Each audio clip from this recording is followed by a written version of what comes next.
Okay, welcome to the Life of the Artist. How are you? Yeah, I'm not too bad. I'm not too bad. Nice to meet you. You just got back from New York, is that right? Chicago. Chicago. What were you up to? Just family. I had a wedding. I was in Ohio, Columbus for the wedding, and then my mum lives in Chicago, so it was a bit of a double. So you weren't out there for any art reasons particularly. It was more just touching base with family. Just touching base with family. Yeah, not art reasons this time, but yeah, hopefully soon. Did you go to the museum in Chicago? There's an amazing museum. I did. I went to the Columbus Museum of Contemporary Art, which was actually pretty cool. Very, yeah. It's always funny seeing galleries in different countries, like how they curate the kind of buildings they use. I quite like the general exhibition though. It was pretty robust. And then the one in Chicago, there are a few because it's like a major metropolitan city. So I only went to There's a Chicago Institute of Arts, I think is the main. Is that the main one? That's the main one. I didn't go to that one. I was planning to, but I was like pooped by the end of it. So I only went to their version of the Tate, which is I think it was just the Museum of Okay. Modern Art, which was also pretty good. It's like 3 floors. Yeah, it was quite small. Weirdly though, that's what I thought. I thought it felt quite small, but I don't know. But yeah, it was good. It was great. Chicago seems to be this like very vibrant hub of arts in America. Like it's and it just Yeah, seems to be thriving. Like so much music's come out of there. Art, it just seems to be a it's very thriving you know artistic what? center. I went to the Museum of History, and that is a really good time, and that's really big, and it's like because it's only 2 floors, so you're expecting it to be not like as robust as it was, and I was stuck in like one area for about an hour and a half. And again, everything you've just said is like, okay, that's where and why the jazz situation is, and then like again, like the immigration from like the Mesoamericans, the blacks, the whites, like it's like whoa, and it's called the city of neighborhoods, and I can see why. It's just like yeah, it's actually very.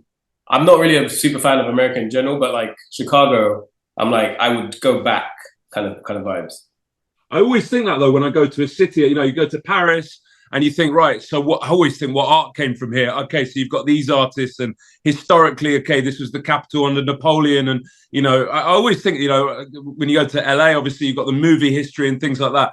But it kind of there is an atmosphere that comes with this historical kind of these layers of history. And I think everyone feeds back into it, so that's probably what it is. Again, it's like I guess like London has it and Paris does have it, and probably New York. I've never been, but probably the same. Like when you're from somewhere, so you have like the pride of it. So you like it's self perpetuating. So everyone tries to continue it. So yeah, it's and I did go into some bars just like on my own and just chat to people and again, the American hospitality is one thing I can't fault them on. Their American hospitality is a thing, and it's very infectious. And so yeah, it's like They you want have a your great time. tips. They Say want again? your tips. That's what they want. Oh no, these are just the punters. These are just the punters. Oh yeah, Yeah. no. Yeah. America's an amazing place. The idea of America, I think, is very important in the world. They they got rid of the Brits. They kind of it was their idea of freedom, and it's created this incredible culture, good and bad. I mean, good and bad. It's done some Yeah, very that's destructive things in the world too. But um, yeah, so a lot of beautiful arts come out of America. A lot of amazing music. A lot of incredible stories. when they're cooking on gas, they're cooking on gas. I give them that. Where are you now? You're in your studio, I take it. Yeah, yeah. It's in East Ham, so literally just walked in and turned on the computer. So like, yeah, East Ham studio. Amazing. So, and how long have you been there? When did I move in? I moved in, I think January 23. I want to say, yeah, I want to say January 23. And you like it? It's a good space to create. It's a, considering the size and the amount of light, yeah, it's great. Yeah, and for the price, I've got like I think the length is about maybe 10 meters, so Amazing. Is that natural light as well? it's all natural light. Yeah, it's like a greenhouse kind of vibe. So it's boiling right now. That's perfect, though. That's what you want. It's basically what you want. It's basically what you want. And how do you like to set up your studio? I mean, is there a particular like rhythm that you have to the day? Do you come in at a certain time and work for a certain period of time? Do you like music on? Do you like it quiet? Like, what's your vibe? So basically, I suppose So when I moved in here in 23, I had a lot of shows that year and the year before. So I I think I was just working nonstop. And so and I work best at night, especially if I don't have like everything else perfect conditions. So I just come in probably around 4 or 5 in the afternoon, dilly dally for a few hours, and then like genuinely probably start working around 9 or 10 until 5 or 6 or whatever, and then rinse repeat. Whereas now, last year I took a break and I only did maybe 2 shows, and this year I've only got the one on at the moment. So I'm a lot more laissez-faire now. I'm like, I've got another friend like that. He works at night, all night, and yeah, the reason why is because he's quite a social guy. Like people love him. Like he's quite like social. He's very charismatic and things like that. And I've worked out the reason why he likes to work all night is because no one can bother him. Like he doesn't get distractions. No, he can't really go anywhere. He can't go out to a bar. So he just work. He gets used to this routine of just working through the night and sleeping, basically into the early afternoon. it's funny because like I never thought about it like that until you just said it, but it's true because otherwise, like I've had 3 things already before this meeting, 3 like socials, and it's like again, it's not even we're like halfway through the day, so it's like, yeah, maybe subconsciously it's like a hiding, it's hiding as well. But I also just work best at night.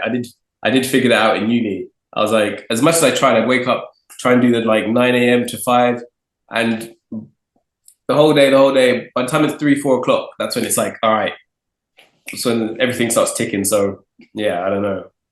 That's amazing. Yeah, I mean, everyone's got their different rhythms. But do you like to have music playing when you're in the studio, or are you more of a podcast kind of audiobook kind of guy? You know what? It depends on where I'm at with the work, really. I'm sometimes it is silent. Sometimes it is if I've just come in, and I guess I think if I start off silent, I'll stay silent. But if I come in and I put something on, then yes, I'll probably have some sort of the news.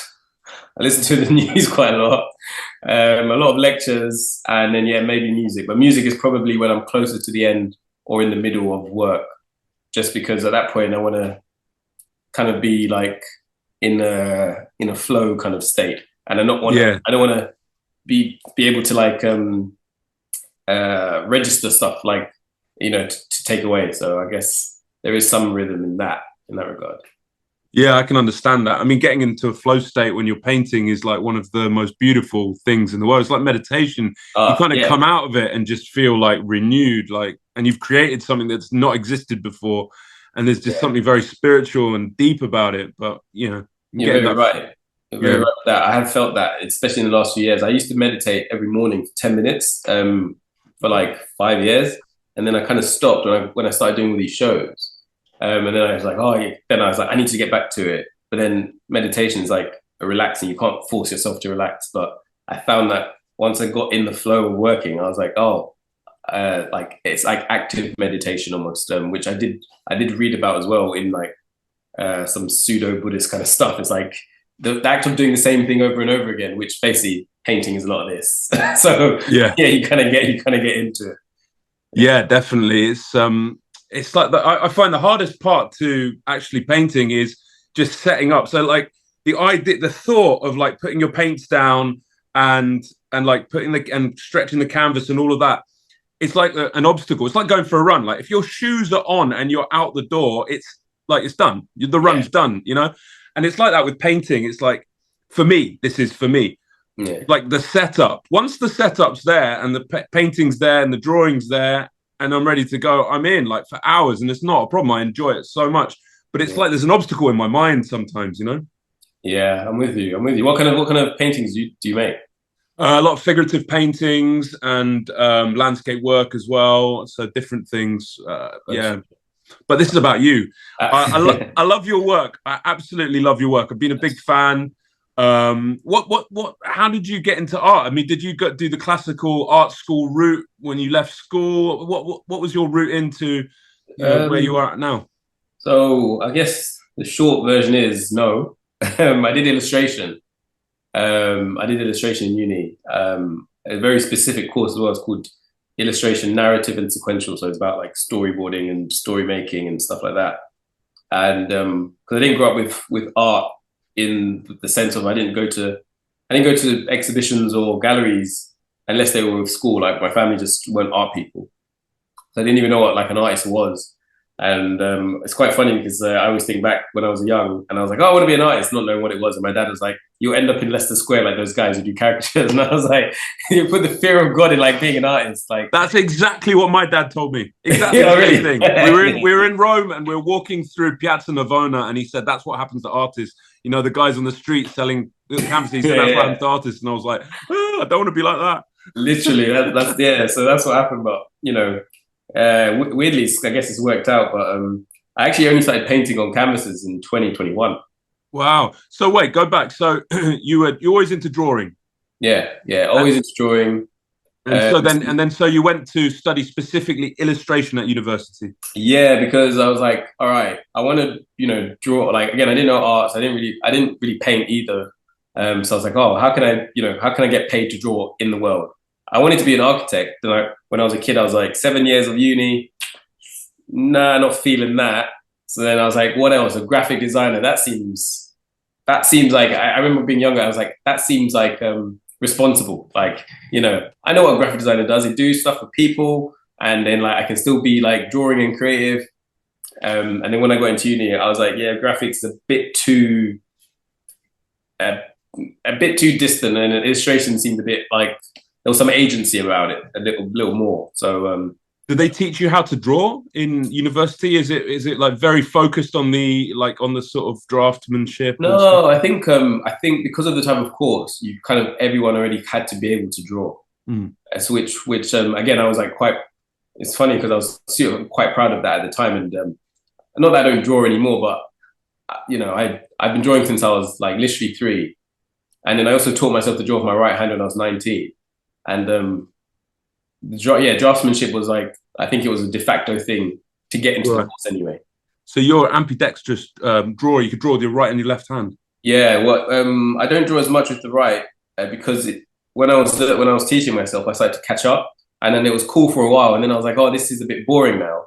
So now I do it rarely. So they're very different. So my left hand is very fluid and like lyrical, and then my right hand is almost like Egon Schiele-esque, like very kind of jagged, which is always kind of fun because when I've drawn something and given it to someone, and everyone, it's funny, you can tell who's into art and who's not, because everyone who's not into art, let's say, always likes the really fluid, very representational stuff, and everyone who's into art or creative always likes the jagged, what's the word I'm looking for? Naive looking stuff. So. Yeah, that's really interesting, isn't it? Yeah. That makes sense. That's unbelievable that you can draw with both hands. That just came one day. You just decided I'm going to try with the other hand, or did you break your hand, or what was the story there? It was one of those things where the arrogance of youth. I was like, all right, how can I be like amazing? And then we had a project in first or second year, and I had this bright idea to write backwards for the project. So I was like, okay, learning to write backwards. And then when I was doing that, I was like, oh, if I'm learning to write backwards, I might as well learn with a new hand. And then I started doing it, and I was like, oh, it's not that hard. Letters are basically shapes. It just kind of makes sense. And I was like, oh, if I'm learning to write backwards with my right hand, I might as well learn to draw with my right hand. And then, yeah. It was like a flex. I don't know. It's just like 6 months of just like nonstop, just every day.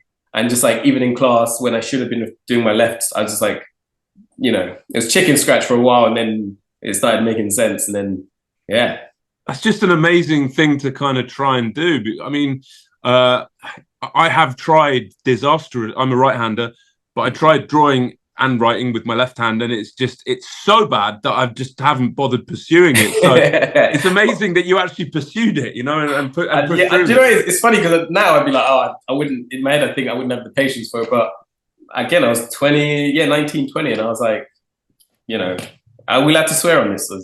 Yeah, whatever. Okay. So it's not many, but just anyway. I was like, fuck it, and then 6 months in, and it was there. Yeah, wow. And then so after this illustration, were you getting into art and painting during this course, or was it just pure illustration, and then you've sort of got your degree? It was basically pure illustration, but luckily it wasn't just. I guess we did get. Again, comprehensive education on like printmaking, different types of prints, and then just using like you could paint stuff in the course because one of the focuses was like book covers and stuff like this, which it can be as expressive as you want. And so that was quite fun, especially with like etching and stuff and the mixed media element.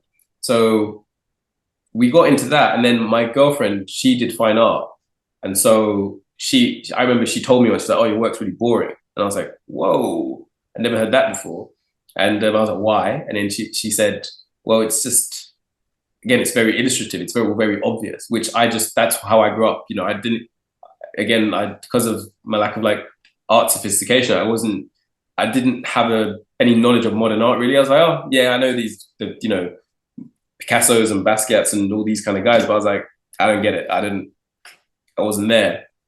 And so once she said that to me, I was like, I need negative reinforcement to like do better. So I was like, oh, is it now? And then like deep dived into like being more like expressive and abstract, I'd say. Wow. Yeah. So that's like almost like being fat shamed at the gym and then turning into Superman. That's basically. But what's funny is that my lecturer, he's like an illustrator to the core and very representational. So one day he like sat me down and was like, "Hey, what's the difference between fine art and illustration?" And I was like, "Oh, what's all this about?" And I was like, I was giving all these answers, trying to pick the right one. I was like, "Oh, the techniques or just all these wrong answers." He was like, "No, it's the intention." I was like, "Okay." It's like, we illustrators, we get briefs and we make work towards goals. Fine artists do what they like. And he said it very disparagingly. And I was like, okay. And in my head, I was like, I kind of like the sound of that as well. I like both, but I don't know why is that bad. And he just put his arm on my shoulders, like, come back. So that was quite a funny experience, to be honest. So then you just started experimenting with paint through this experience, through this kind of like observation that your girlfriend at the time gave you. You kind of started looking at things differently, and then started playing with paint and started painting. Yeah, I did do painting, but it wasn't more. I think it was just more the idea of things being a bit more abstract. I think that's what I quite like, that element of. I think once I like we spoke about it in other friends during the course and stuff, and it was just like I made a tesseract. I made a cube out of sticks, and then I was like, oh, it's a tesseract, it's a box, it's a 4D box or whatever. And I can't remember the project, and I put it down. And again, I think this is when Andy sat me down after, and he was like, "What the hell is that?" And I think I was like, I like the idea of just, again, I guess it's contemporary art where it doesn't speak for itself. You have to speak for it, and so you can have concepts that go beyond just what you see. And I think it was more that bit that I was like, oh, so it was always in the back of my head. And then I did do some paintings, but I think it was more the conceptual nature of it, more so than the physical. And then, the painting was, again, I graduated in 2013 or 14. So the painting was, 2021, which is ways down the line. Oh, who did you look at any particular painters during this process of you trying to explore paint? Did you kind of like go to museums or pick up books with specific artists and think, how do I do this? How do I understand this language? Because obviously you were very focused on the language of illustration, which is sort of a different thing, that this sort of more free-flowing painting expressiveness. During uni or during like in 21? Well, when you started painting, was there were there any artists that you started looking at and you started like really sort of appreciating? Oh, I think at that point I was just, I was an adult, I was in the world, and so I got friends who are artists. I think I was just more exposed, and just, again, I'm from London, live in London, so everything is around. And I think I'd go to like the other art fair or the Tate or the RA, just wherever, and just osmosis kind of vibes in that regard. Nothing. It wasn't really dedicated. I didn't have art history knowledge even until I started painting fully, and then I started buying books on Rothko, and because Rothko is weird because even when I did illustration, again, I had a drawing. Rothko was still like, when I saw his work, I was like, yeah, okay, I don't know what this is about, but this is interesting. Because Goya is like my number one, and then Rothko, I was like, I don't know why, but like I think I kind of like the idea of I didn't need to get it why I was drawn to it, which everything else was always again very explained, very delineated, and I think I like the idea of the drawnness and yeah, so yeah, just a lot more artists. Like Willem de Kooning, he's another one. He's probably in my top 10. Basquiat. It's funny because the first time I saw Basquiat stuff in person, I didn't rate it because I was an illustrator. I was like, this guy can't draw. And like again, I didn't get what he was doing when I saw him in the Palais de Tokyo in like 2011. And then the same lecturer was like, you need to see this guy. One, because I guess, we're both black and it's like, he's very important to art.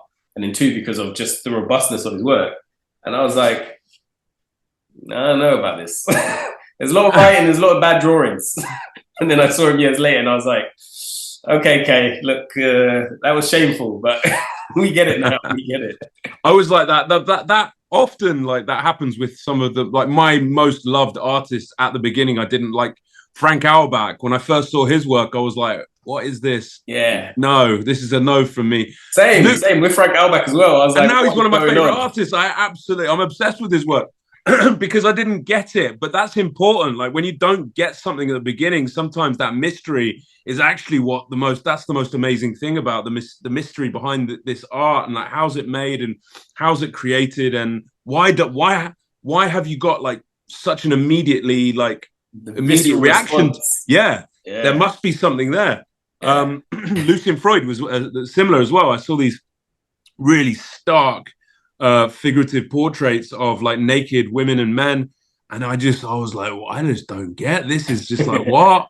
And my brother was telling me that this is like the most amazing art in the world, and I remember going to an exhibition with him, walking out, and I was just like, nah. Oh really? That's crazy. But it's funny because again, Lucian Freud, because he's like the big dog of big dogs, especially in the UK. I've always liked him. I think because of the representational element. I was like, I know what's going on here. I know what he's doing. No, I mean, I absolutely love him. I think he's one of the greatest artists. He's very, very important artist. But just I'm just going back to that moment when you first see something, like you said with Basquiat, and you were just like, I don't get it.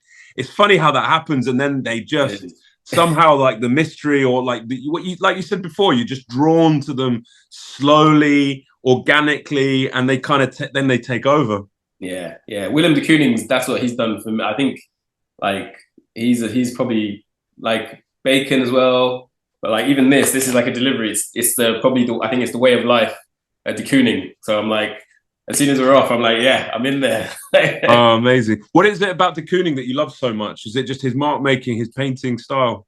Yeah, do you know what it is? I really like his early work as well, and it's kind of I think what I'm trying to not be stuck in, especially with art now, is like you always get people at the end of their careers and stuff, especially the old big dead guys, and it's like I like the trajectory, and it's like having I think maybe some years ago I thought, oh, like you always think everyone else has the answer and you don't, and then I guess growing up is going, oh, they were trying to figure out as well, and I guess it's like I don't know, like what. It's like I guess it's like in the spirit of the work, like you want to be like, oh, like be in good company almost. I think it's something like that. So de Kooning's work, I'm just like, again, it was just visceral. I was like, I don't know what's going on, but I don't hate it. The first time I was like, I don't know what's going on, I don't hate it. And then I was like, and I didn't want to say I liked it because I was like, again, I wasn't, I was like, nah, but, and so, again, the same with Rothko, it's like something. And I guess it's like a gap that I don't want to close it, but I don't want to bridge it. So like, it's like a tension I always want to be in like a weird proximity, and I don't know. Sometimes artists are going for something, so like sometimes you can see it in Lucian Freud portraits that he's struggled with areas, but he's kind of overcome the problems in the painting. And within that, there's a story, there's this texture, there's this vibration to it. And that makes like a work of art, that struggle, that tension really creates a deeper, like. I think that's what it is. I think you literally like hit it. It's like, yeah, because I don't know. I don't want to say you can tell. Because sometimes you never know. Because I've done works where like I've done them in 24 hours, And, someone's asked, like, how long did it take? And, was it months or was it whatever? And I'm like, no, it's literally 24 hours. And it was just, I was just in it. I was just like we say, the flow thing. I started, didn't sleep, like 36 hours nonstop, boom. But I guess maybe prior to that, I don't know, there's like, again, maybe the tension is the aura in between the piece and yourself. And maybe that's what that matters anyway. But yeah, I don't know. I feel that with, again, I think there's certain people or certain art that it just happens. And I think sometimes trying to explain it isn't, not that it's not great, but it's like trying to explain why you love someone. As soon as you start to explain it, you take away from the specialness in a way. But it's like, I love talking about art more than anything in the world, but it's almost pointless to do. Like it's one of those things. It's like, yeah, it's like, it's so pointless talking about art because you never get. It's not like a science where it's numerical and you can understand something and things don't work. You can take them away and there's actual science behind it.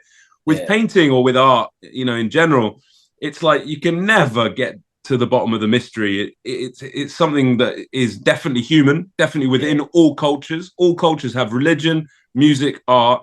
And why is it there? What does it mean? What does it express? Why do we need this outlet of creativity, of artistic creativity? It's just this endless mystery that can't be explained. But I love talking about. It's my favorite thing to talk about, obviously. Obviously, yeah.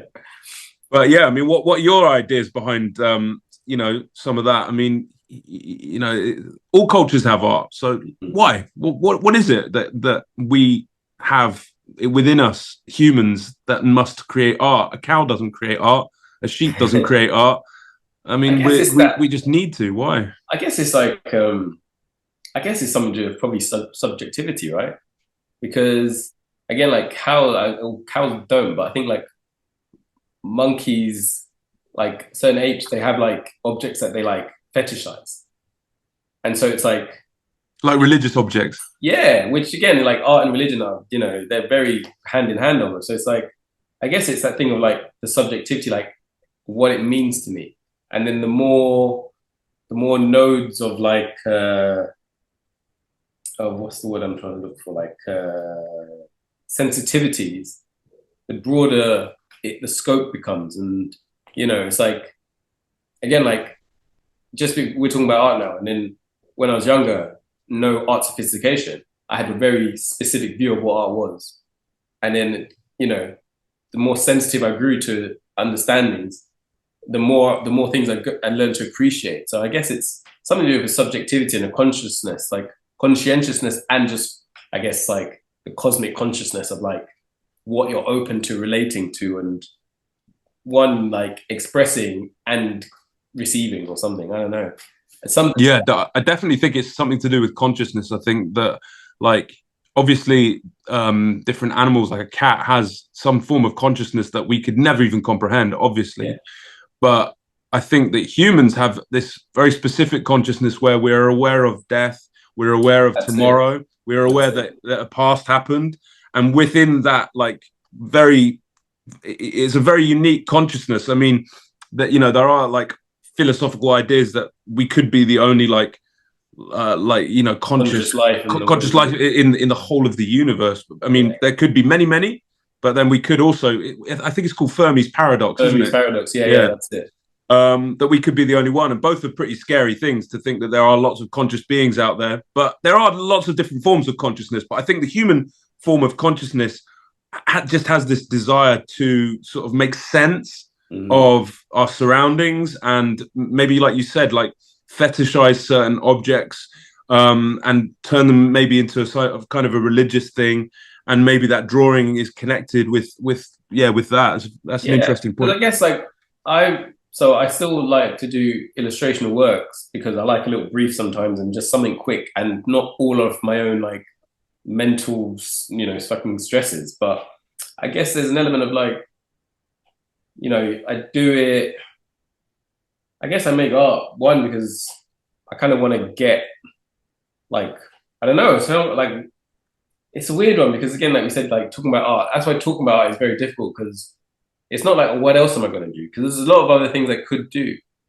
And, but I think I think to me, which is, my family are all like academic people basically, or like mathematicians or bankers and stuff. So I'm like probably the only artist in my, both sides of my family. So like I was meant to do like, my dad's a mathematician, my uncle's an engineer, mum's a banker, and I was doing all that in college, and I kind of get, again, like we said, it's very numerical. I get it. I know how these things work. Could do them, but there's something to me that's just boring about getting something. And I think maybe because I'll never get art, it's like, oh, I want to do the thing I'll never get. And I make a painting, and I'm like, oh, okay, I've done something with that. All right, what did I do with it? All right, let me see if I like why is that one that way? And then I'll do another one, and it's like it's never ending. It's just, I think it's something about the never ending nature of it, which only now I'm kind of accepting because of the same argument I had about never not knowing art. I struggled maybe the first couple of years of making it, where it was always mythological and had like maybe strong historical elements to it, and now it is becoming a bit more abstract in terms of like why did I make it? I don't know. I'm sure the answer's out there, but it doesn't. I think you've hit on a very interesting point, saying you could have been a banker, you could have been a lawyer, could have been whatever, but there was like that was just sort of like laid out for you. That was just easy. I was listening to this really interesting interview. It's a bit off the point because it's to do with music, but Pharrell Williams, who's now he's the like creative director of Louis Vuitton, Oh, yeah, but he was at one point he was a musician. He was like dominating the charts, and he loved Michael Jackson, and he wrote a whole album for Michael Jackson, and it was Michael Jackson didn't want to do any of the songs, and so Justin Timberlake took those songs and all the songs that Pharrell had written for Michael Jackson, and they put them. That was his debut album, and obviously it was a #1 album. It went huge. Yeah, so they asked Pharrell. This interviewer asked Pharrell, why didn't Michael Jackson want to like have a #1 album? You'd written this amazing songs for him. And Pharrell just very calmly and in a very cool way, as he always does, just said that, he had done it all and it wasn't challenging for him. He wanted to do something that was challenging for him. And so, that point you said is like to have this. Obviously, you were talking about illustration, and you said it came quite easy to you. You're always very good at illustration. But this art, this sort of fine art and painting and things like that, this is more of a challenge. That's a really interesting point that you made. Yeah, and I think again, I'm like kind of not. I think I'm close to the answer about it. Of like, I think again, my family all do stuff that is like materially beneficial, which I grew up with, and I grew up in church as well. So I think there's probably some hang-ups there about like being Protestant and productive almost. And again, like, oh, I'm just in my studio hanging out, listening to like philosophy lectures on existentialism while I do this all day. It's like, it can be a bit indulgent. And so I think, which is why, hopefully it shows in some work, like, some work is purely for me, purely exploration of materials and whatever's on my mind and, letting synapses fire off. And some I'm like, all right, I need to make work that's meaningful, maybe more to than just me. But again, like, how do you do that? So I think even working that out, like, how do I make it? Because I'm not so unique that, I don't know, it shouldn't only be for me. Well, I don't know. Maybe I feel like it shouldn't only be. So there's also, I think there's a lot of pressure in this modern like world of Instagram and things like that to like churn out new work. Yeah. And like if you look at an artist like Frank Auerbach or Lucian Freud or Basquiat, as we're talking about, they had a whole lifetime of work, and they made lots of beautiful stuff, but there's only like maybe 20 great paintings within that. Basquiat, obviously he died young, but like Lucian Freud lived until he was in his 80s. I think he was 84. Yeah. And Frank Auerbach, he died last year. I mean, he was like in his 90s, 92 or something like that. So you're looking. It's amazing when an artist dies, you do have a newfound appreciation because their best painting isn't coming. It's all there, But it's like I was saying before, like in this modern world of Instagram and hit me with a new image and hit me with the new, get me my new dopamine thrill. Mm-hmm. Artists feel like they have to churn out so much work the whole time, but that's just not how it should. That's not how it works. Yeah, it's not. And I think luckily I didn't really have that, but I had the from 21, I did the other art fair, which was like how I guess this all kicked off. And then I did I did the other art fair and I did like in July 21. And then by the end of the year I already done like maybe 5 exhibitions. And so it was just like, I was learning to paint with oil because I was like, what do real painters use? Oils. Okay, I just I never used them in my like I've used them like sparingly, but safe to say I've never been taught how to use oil paints. But I was like, let me do it. And then I just like again churning them out. One, because I wasn't using the oil paint properly. I was using too much medium. They were really flat, all sorts of whatevers. And also just to keep up with the shows. And then the following year in 22 and 23, respectively, I had like 10 shows each year as well. And like, a residency, some group show, like no fairs. Like, so it's like, I think to date, I think I've done about, including my solos, I've probably done about 36 or 38 like shows and fairs from 2021. That's good go. That's good going. You know what I mean? But there was an element of like, just making work. And then at the end of 23, I was like, nah, like I need to see how I feel about this because I still wasn't really calling myself an artist. I was like, I need to see how I feel about this. 2, I don't like this feeling of just making work, not being able to reflect on it. Because I think I was getting that. I think, again, I was learning how to be an artist in that way of like, oh, actually, okay, it's gone to the show. Okay, it's sold. That's fantastic, but I'm actually not happy with it. Like, wow. So why do you think it was happening at such a rapid rate for you? Like, what was it? Was it just, what was your idea? Man. In the words of my brother, because he doesn't get art, he's like, okay, people just probably like you. I don't know, man. Yeah. I don't know. Honestly, just really, it's a lot of luck. There's a lot of, I'm around, again, I'm in London, I'm in like a hub. And I think maybe it's an element of, I think people always, until they've met me, they thought I was quite young. And so maybe it's like, oh, he's a new kid or something. I don't know. And I'm like, I'm 34 now. So, I think, I don't know. Wow. Amazing. I love your paintings. They're so beautifully layered and textured. Layering and texture seems to be something that you are looking for, or you're trying to get. That's what I think when I look at your paintings. This beautiful layering and there's a texture. I don't know how you get that texture, but so that's a funny story. When I was doing the paintings in like 22, I did one, and again, like I just said, I was like, all right, it's done, or it has to be done. It's a bit wet, but it has to go now. And then there's one that wasn't good, and I was like, nah, I can't. I don't know, I can't, and I couldn't leave and go to Jackson's and go get some new canvas or whatever. And I was like, all right, let me just turn it around. Let me just take it off the thing, use the unprimed side. And then I was like, ooh, I like this. This is interesting. And basically ever since then, I always use like the unprimed side. And so that's probably the texture. That's where that texture comes from. It's like almost chalky looking. And then when I layer it, it just, I like it's. Francis Bacon used to paint on the unprimed side as well. So again, once I started getting my art history, I bought I listened to his interviews and bought his books and stuff. And then he basically did the same thing where it happened where he messed up a thing and he couldn't afford to get rid of it. So he just turned it around. Exactly the same thing. Yeah. Exactly the same. And I was like, hey man, it's the way it happens, the way it happens.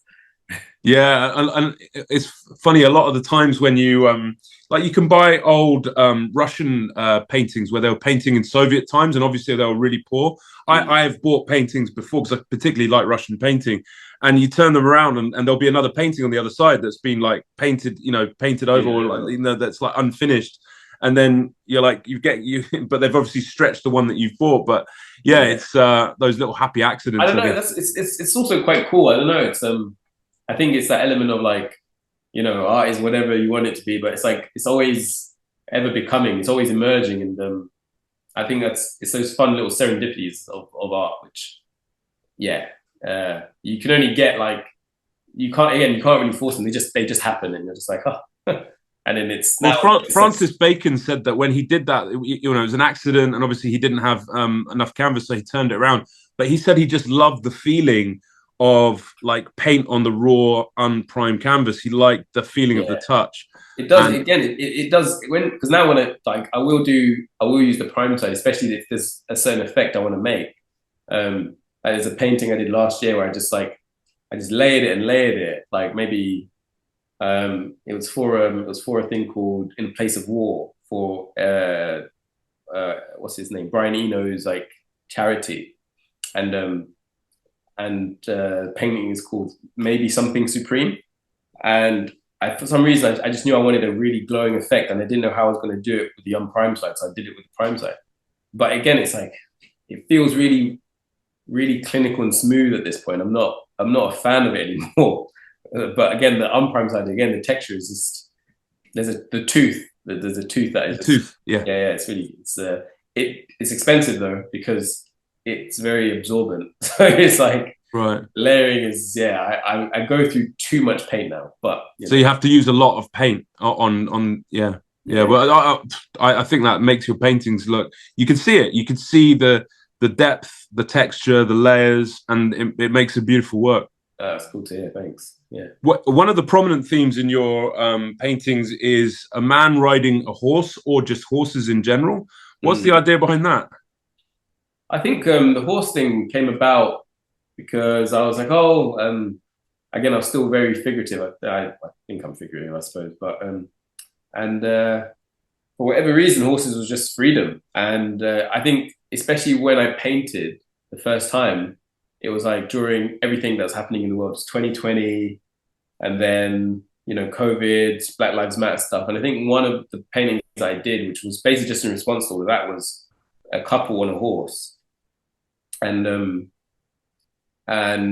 the motif kind of just stuck around. And again, I was playing with it myself in terms of like a different visual lexicon. So if there's a horse standing still, it's like freedom is static, and if it's running, it's free. If it's laying down, it's it's like we're being lazy or something. I don't know. I was just trying to make my own visual language, almost like Hogarth, like Hogarthian, kind of like read the image in that way. But still, again, trying to figure it out. And then people started saying, "Oh, you like horses, don't you?" And I was like, "Can't use horses anymore." It's like I don't want to be the horse guy. But I brought other animals in, like a hyena.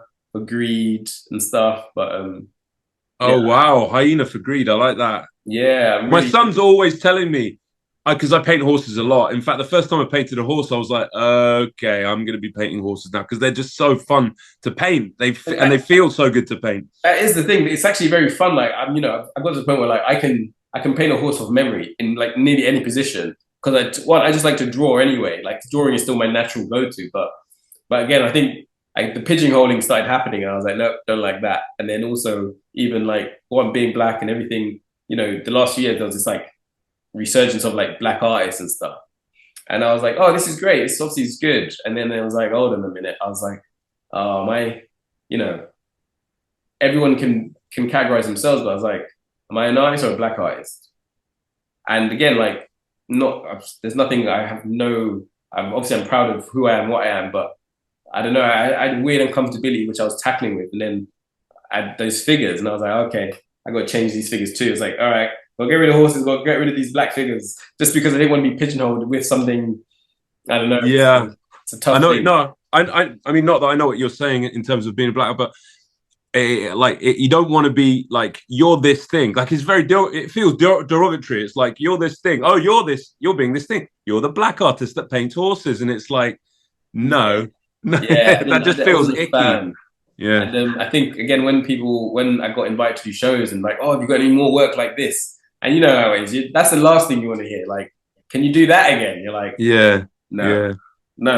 that's repelled me now. Actually, so yeah, the art world does that. The art world wants that. The art world wants it's this platform that is like money making in one sense. It's this beautiful place where you're free to like create and make stuff. but in another sense, they want like guaranteed money. So it's like, this is the guy that does this, and this is what they sell for, and he can paint another one, and then we can sell it for this, and next year it'll be worth this, and you should invest in his work. And I hate that side of the art world. Is just so toxic and just grotesque. It makes me feel sick. Yeah, and I think because again, I didn't grow up thinking I was going to be an artist. I'm like, no, I didn't mind, you know, speaking with friends and even other like gallerists or whatever. And it's like, oh, but why didn't you? Why don't you? I'm like, look, if I don't make money from art, I can go back to being an illustrator. I was doing fashion. Again, I can do something else. But if I'm going to do it for myself, I guess I'll just, you know, yeah. Well, I say this now and then, you know, if you see me drawing like this for like, you know, non-stop, don't judge me. But no, I think if I see you in if I see you in Leicester Square, I'll remind you. We'll remind each other. We'll remind each other the story. No, I think the theme of the individual in the world and how you respond to the world around you is like very prominent in your work. It's like you know, the horse. You're talking about the horse's freedom and the hyena's greed, but also just that the individual figures that you have in your paintings seem to be kind of questioning, like, what do I do with this world, this chaotic world around me? Like, I love looking at your paintings because they make me question that as well. The individual in the world and how we react to it, which is the ultimate question, really, isn't it? Yeah, it's to be honest, when I was in uni doing my illustration stuff, again, when I was veering into the art stuff and I was like not focusing on doing the narrative stuff as much, I was reading about dreams a lot on neurology and then a lot of stuff on solipsism. And like, you know, that it's like, yeah, just imagine it's just you and everything is your figment of your imagination. And you'll never not know, like, you know, because we're having a conversation, but that could just be all in my head. And I always think about that. You know, my favorite philosophers are all existentialists as well. Again, that's like, so it's kind of cool that you picked up on that. It's like being lonely, even when you're with people, you can still be alone. And which I've always liked. I've always been like that, just as a person anyway. But then now becoming an artist in this regard, I'm in the studio, inhaling fumes by myself, listening to lectures. It's like, it is almost very solipsistic. And then I go out and if, you know, I cannot have spoken to someone verbally for 10 hours or more. And then people are just like, I'm like, whoa, okay. It's a kind of it's an uncanny feeling sometimes. And yeah, it's interesting that you say that your favorite philosophers are existentialists, because I got that feeling from your work. Not in a bad, you know, existentialism is like a very brutal kind of philosophy because it just cuts to the truth so much. But I remember asking a person, but I mean, what I was trying to say is I see that in your work.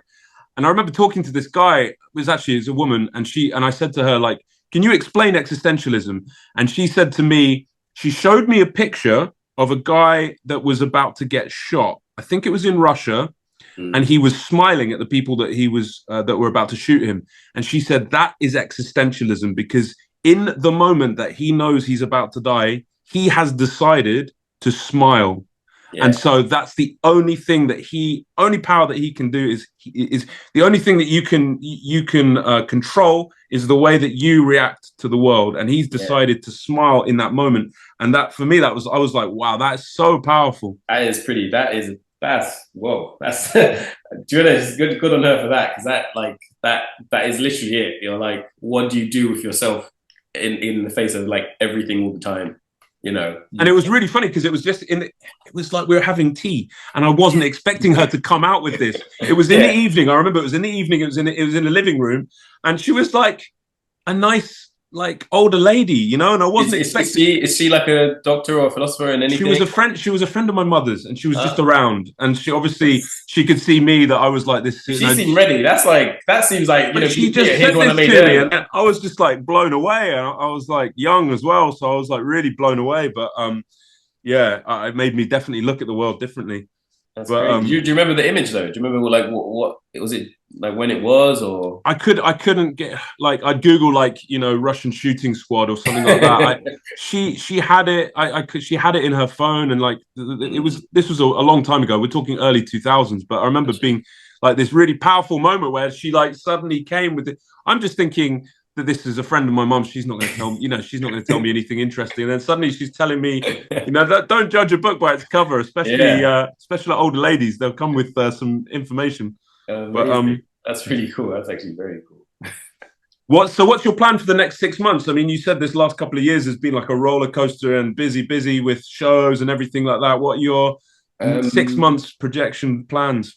So I've got a show on. I don't know. Are you in London? Yeah, well, no, I'm in Somerset, down in the southwest of England, but I'm up in London every week, basically. So. Oh man, it'd be cool if you saw this. There's a show. I have a show on now, but it finishes next week. It's at the AGBI in Pimlico, Victoria. So that's finishing next week. Really happy with that. That's me and another artist called Abigail Norris, and she's got these sculptures that are just like insane. And I'm very glad that we managed to like talk about the work before we made. Like she made one already, and then she made the others after we'd spoken, and me too. So like the work blends quite well.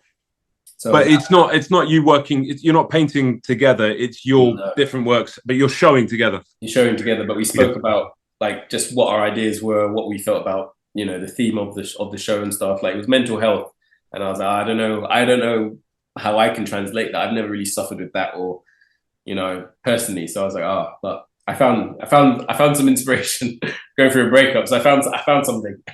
Wow.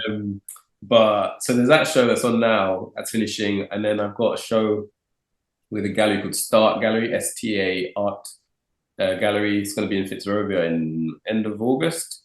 It's another 2-man show. Me and someone called Rebecca Hardacre. She does very like large abstract works. She's really cool. She's I've known her for some years as well. So we're going to talk about that probably next week. About like again, just so it's I like the idea of like working with. Not just like tacking on a theme. So that's going to be about food. It's going to be in end of August. Then why food? Oh, because basically this gallery, Charlie, who runs it, he's likes the idea of like the experiences of galleries. He just doesn't want these white cubes. And I was like, yeah, I'm with you. Like, yeah, like let's figure out a way to make it fun. And he's done it already, where he's got like a Michelin star chef to accompany the artist. So it's like it's a whole thing. And he's like, how do I feel about it? I was like, hey man, my work's always a bit too, moody. So like, yeah, let me do something fun as well. And I love food. So I like that idea though. I think like there is a new craving for experience in the world, because everyone sort of gets so, like I was talking about the commodification of art, but also just the commodification of the individual as a person. Like you are this person on Google. These are your searches. This is what you like, everything like that. And so experience kind of goes out, like an actual living experience kind of, they're getting less and less. So I like that idea of having more of an experience. And not having it be gimmicky. That's the only thing, is the worrying bit about like the gimmick element. But, I've been to like his shows, and again, he's really trying to make it as like unique as possible, and like, where everyone is consoled, it is collaborative. And so, I think that should be good. I'm going to I'm going to Brazil. Not Brazil. I'm going to Ibiza tomorrow. But when I'm back, I'm going to get on that show. And then I've got another show in November, which will be in Notting Hill.